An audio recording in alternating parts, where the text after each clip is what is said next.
Salut, Semne Cusute. Hello to all Hello. our new friends. Hello. Alina, let's see, why do we think it's important, our mission for this project, for Tracks for Crafts? We promised we are going to bring back old and oldies but goldies needlework techniques, and why would be this relevant, considering that there is so much literature in the Western Europe regarding embroidery, and we already have an encyclopedia of the needlework. What about our needlework chronicles? Where do they come? Where do they fit?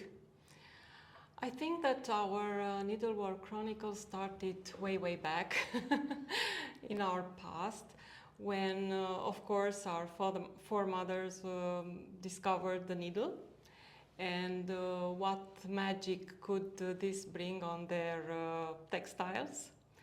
How many wonderful things they can do with just this tool, small tool, doing big magic. So, put the embroidery techniques aside, we also have a lot of story and a lot of legends regarding embroidery and do's and don'ts. We observed that they are also leading us to sustainable practices. So they are not just myths. They translate into pragmatic solutions, very useful for those who are looking for new ideas in their way to wearing responsible fashion, let's say. We know that textile industry is bringing a lot of damage to our environment and to ourselves, and we want to liberate from the old habits. And we'd like to present the idea of making your own clothes as a new approach. And if we look back in the history of the needlework and crafts, I think we are a little bit closer to the origin, Yes. because our techniques and our methods are not so evolved, which means they are more archaic, therefore they changed little in time. We preserved them just the way they were at the start. And if you want to restart something, or if you want a new beginning, usually it's useful to return to the first beginning, if you want a new beginning. So maybe through the Needlework Chronicles, we can help people understand the story of the needle, because we have different stories. And I think as a minor culture, as we are considered, along with all the other people which used to belong of big empires, I mean, we are surrounded of such examples, we didn't have a voice until today. We were not so much able to speak foreign languages, and we didn't have such a broad audience as internet is offering us. So we have so many advantages. Our foremothers, they had an excuse. They were not considered worthy to have an opinion. They were never really interrogated or brought into discussion, and they were considered like second-hand citizens, good only to execute what others was imposing, while they carried the wisdom of the origins. Exactly. And we are trying to see that now Europe is much more inclusive than ever before. We have this opportunity, and the Western Europe has the opportunity to see what was happening behind this iron curtain, because what we're talking about in many ways also is going to be familiar for people from Bulgaria, from Greece, Exactly. from all the Balkans, but from other Eastern European countries like the Baltics, Ukraine, and even Poland. So let's see.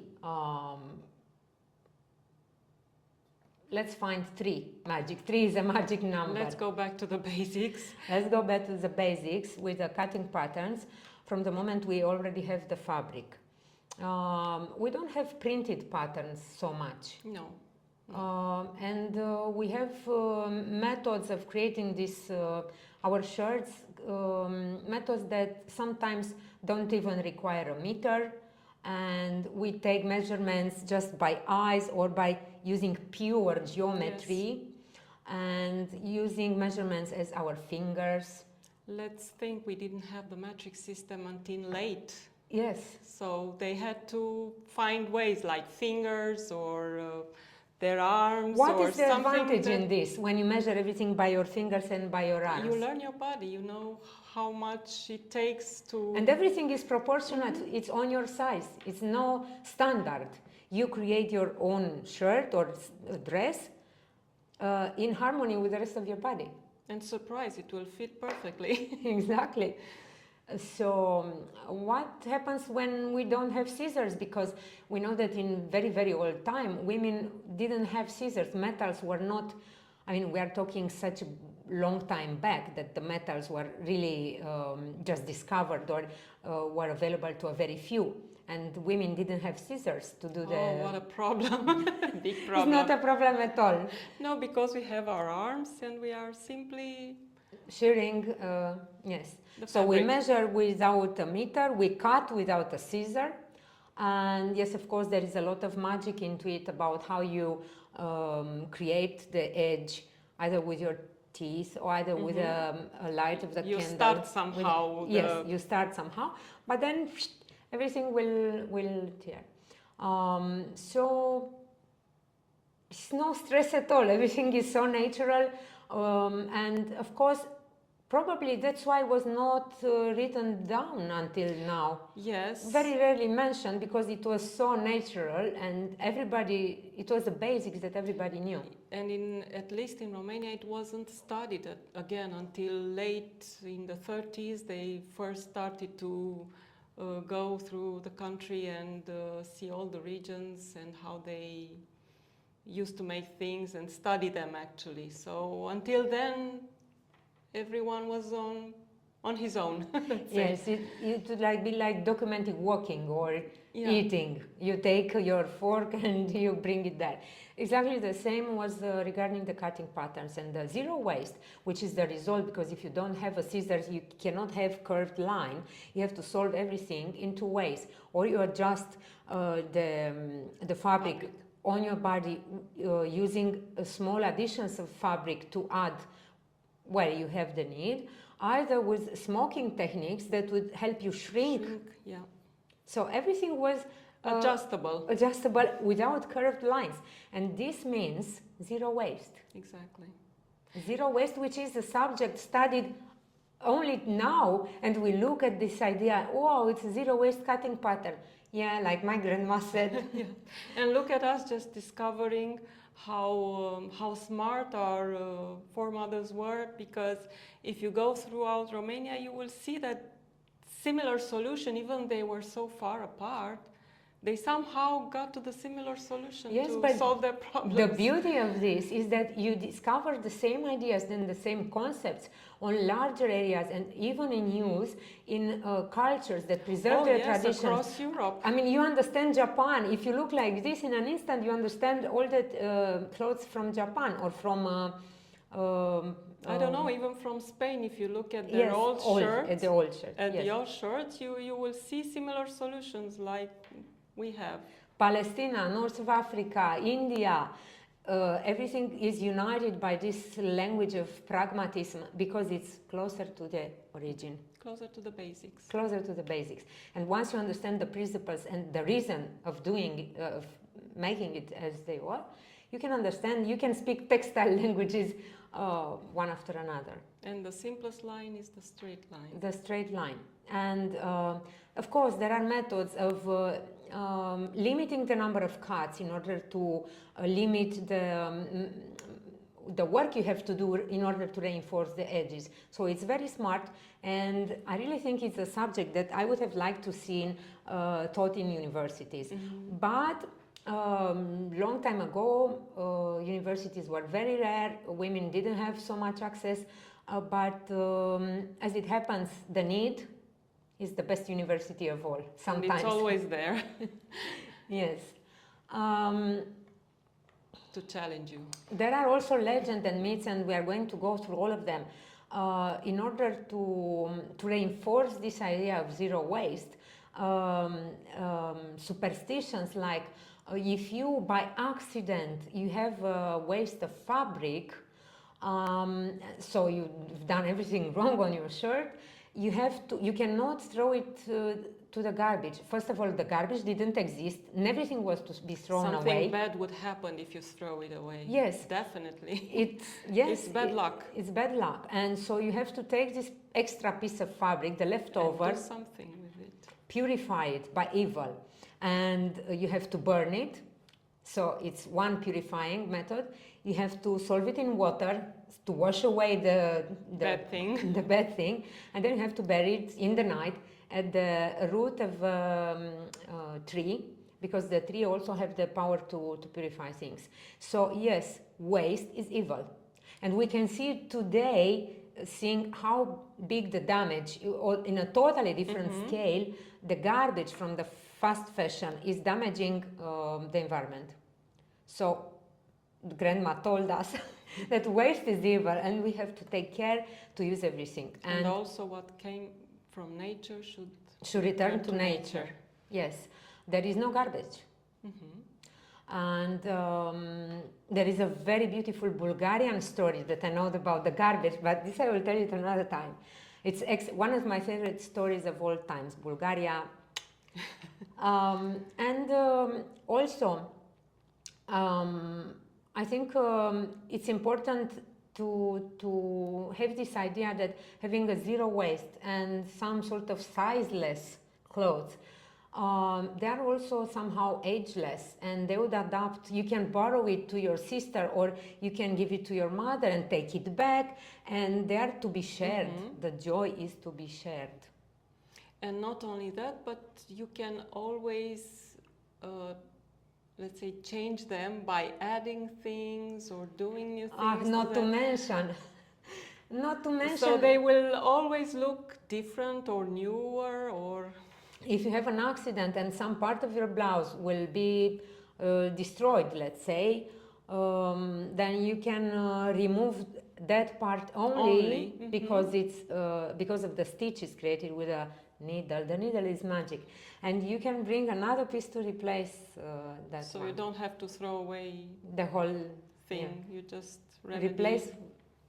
It's great. Let's see the magic band and what it can do. The magic wand. This is our magic wand. The needle. And if you look back in our history, we don't have real tradition in doing crochet or knitting with... They are newer. Yes.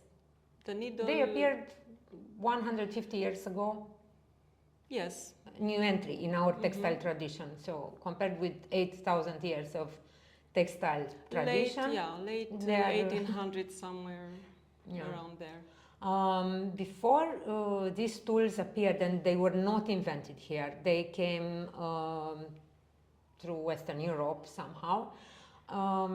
We only had the needle to solve all the textile problems once the fabric came out of the loom. And as for the cold weather, yes, we have very cold weather and harsh winters, but we have another method to fight the cold, which involves using sheepskin vests or wool as thread for embroidery. So it's a combination. A serious piece would be to have a sheepskin vest or sheepskin coat, and this was made in a way exactly like in nature, like the way sheep is wearing it. If it is bad weather, you would turn it with a wool on the outside, having the leather inside towards your skin. But if it's sunny and nice and you want to show off, you turn it so it's double-faced. You turn it on that side, which is beautiful and embroidered, and you can expose it in the sun and in the light. So you have two coats in one. And the sheepskin vest would not have sleeves because the rich wool embroidery on the sleeves of the shirts. Yes, and it's not very easy to move when you have That's why they probably have that long. Yes, to allow freedom of movement for the arms, for the shoulders. You need to use your hand, and it's very difficult if you have sleeves from the sheepskin. Yes. So what women did was to create a structure of wool supported by the structure of the fabric. In this way, close to your skin, it would be silky, smooth, friendly hemp fabric. On the outside, it would be the wool. So it would be a comfort, and yes, if you want, you have another shirt underneath. So there are ways of doing that, but people survived happily without and very knitting. Fanciful, let's say. Yes. As for the crochet, there are many small or let's say beginner-like techniques, laces created with the crochet that we were doing with a needle. Yes, and when they started, when the crochet came and they started using it, they only use it for the edge of their sleeves, but a lot of the crochet work was for the house. So it was not so much on the clothes as it was inside the house. So they prefer to dress up the house with a new stuff, which means it was not so close to their heart. Maybe, I'm not so sure. Foreigner. We didn't study that. No. But what can we do with a needle? The finest lace you will have with the needle, that's for sure. With a needle. So this is the antique lace we are talking about, called bibila in Greek, known by Italians as punto greco, right? Brought as further transforming into reticella, punto in aria, reticella. Punto in aria, yes. And then lace. It evolved, yeah. Yes, of course, it's changing. But we come to this situation which are a bit intriguing for us, to see that ancient lace techniques are not given the functional use we make them for. They are created just as pure decoration, and sometimes coming to fight the pragmatism. I mean, despite pragmatism, they are used just as a status symbol, but they lose the function. Yes. Whereas in Romania, women spotted this nice way of making something functional also very, very pretty.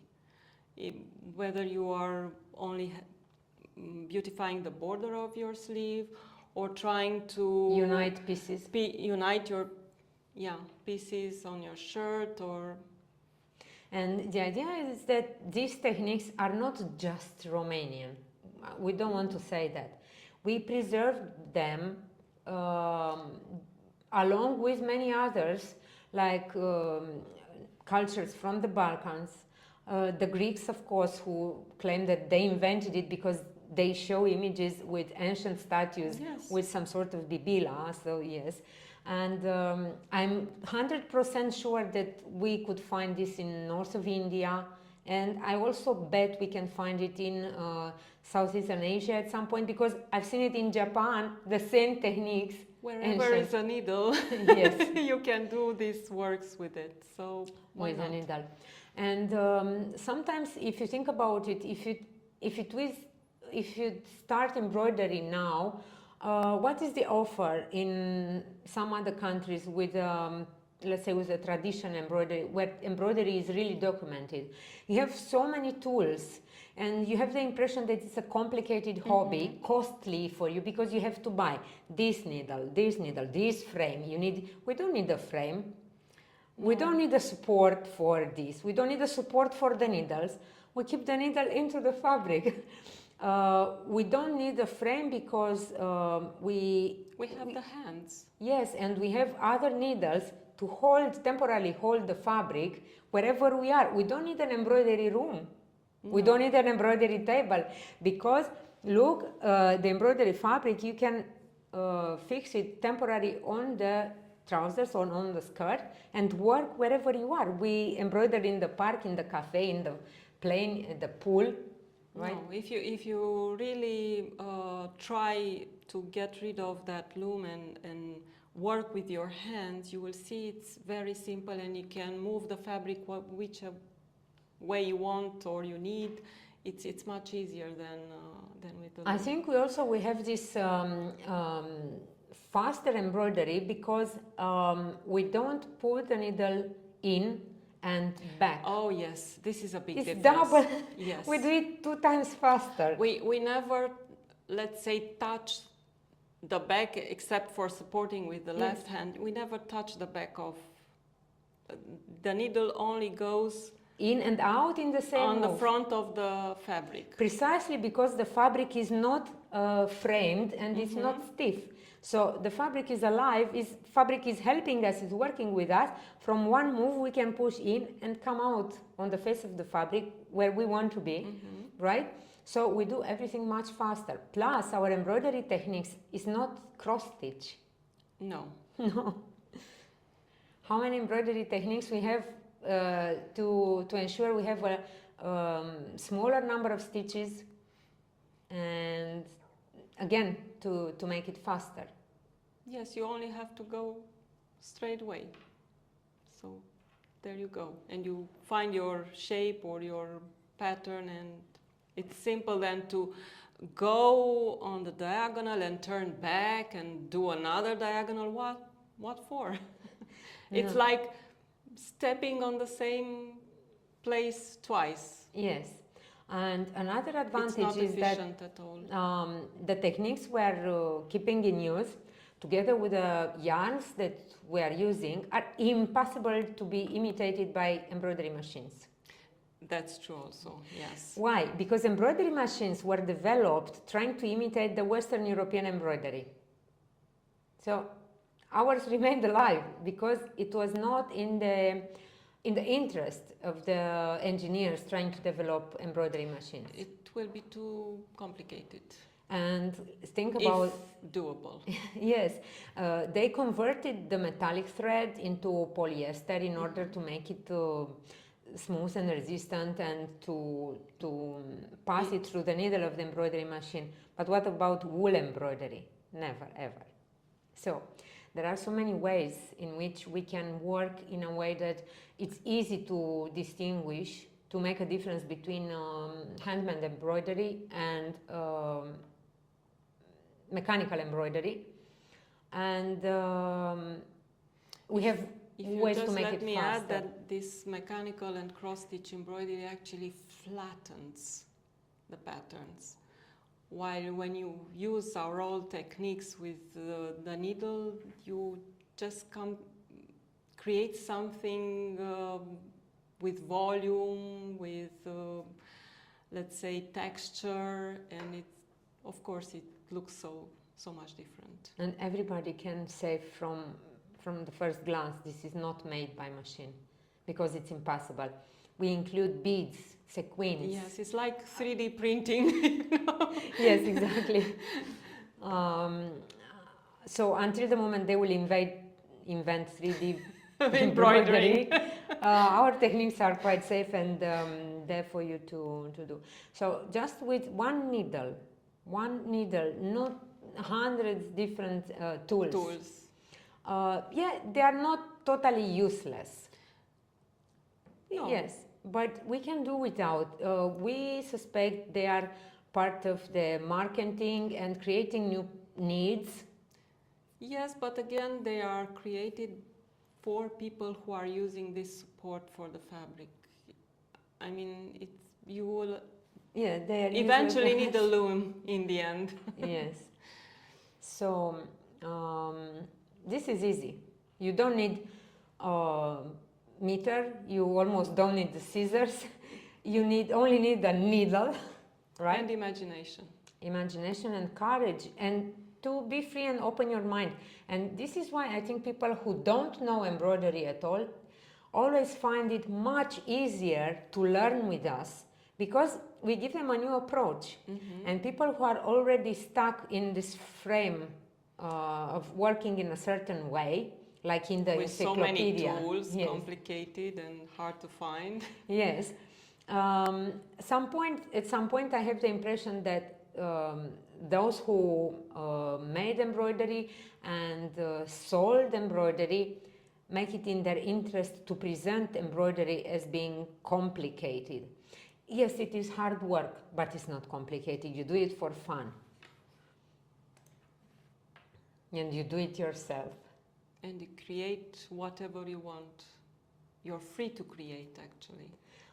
So many are speaking about the freedom of expression, and they say, you are free to combine what? Your items, your shirts, your products. This is my freedom that I'm allowed to combine from what you give me. This is a limited choice. Mm-hmm. In the moment when you know how to create a shirt or a garment from scratch, then you are free. You don't depend on anything else. You don't depend on fashion. You don't care how the fashion is changing around you. You create fashion, actually. You create fashion, the fashion that is suitable for you, the fashion that brings you in the best light, because you can reshape your silhouette the way you want. Yes. You can hide in a protective layers of clothes, or you can be more open and show more skin if you want. Everything is in the traditional clothes already. So it doesn't mean that we want to return to the past and live in the past. No, but we have to use the wisdom of the past to create new things in the future. So I know that the author of Encyclopedia of Needlework put a huge amount of effort. We respect that, and we understand that for that time and for the possibilities, because she was not as free as we are today to travel, to see the world and what other cultures did with the needle. Yes, but what she created was revolutionary, and I think it's cum se zice reper? It's a standard, something we refer to, and we say, according to that, something we should quote so many times. It's remarkable anyway, Absolutely. And we are studying and we are appreciating whatever is presented, because it's hard work to gather all those techniques that at the time were used in the part of Europe that she knew. Yes. But well, it's a moment to prepare an upgrade. She wasn't actually, even if she presented some Romanian patterns, she wasn't here to understand why they look that way. Yes. Why.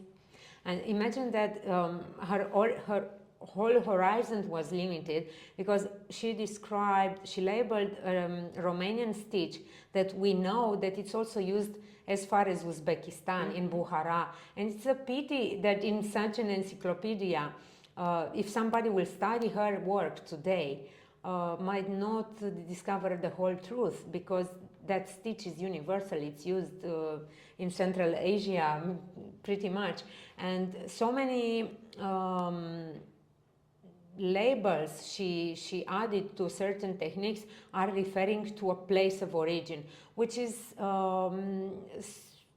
very easy to confuse. Is confusing, because you might imagine that this technique is only in Tunis or in Morocco, which is not true, because the technique is universal, but like the Italians, they call it punto greco because this is where they found it. And you might have the impression that it was invented in Greek, or only Greek people are using it, but it's used all over Balkans, and I bet it's used in all the Arabic world. So, because they work with the needle too. Yes, of course. We are still considering inspiring the video tutorials that we see in the Turkish internet bubble or the Arabic internet bubble, and we also know that Turkish ladies are following our tutorials, because we had this exchange always, and it was not about cultural appropriation, but it was a fair exchange. And we would like this to disappear, to be able to explain, okay, this technique, it's used in Greece, but look, it was used in Jaipur, It was used there. And to give a voice and to give merit and give credit to everybody who was using, to include everybody who contributed to the craft. Because we can do it today. And thank you very much to those who invited us in Tracks for Craft project, and thank you European Union, and thanks to all the institutions who are going to support us in our beautiful mission.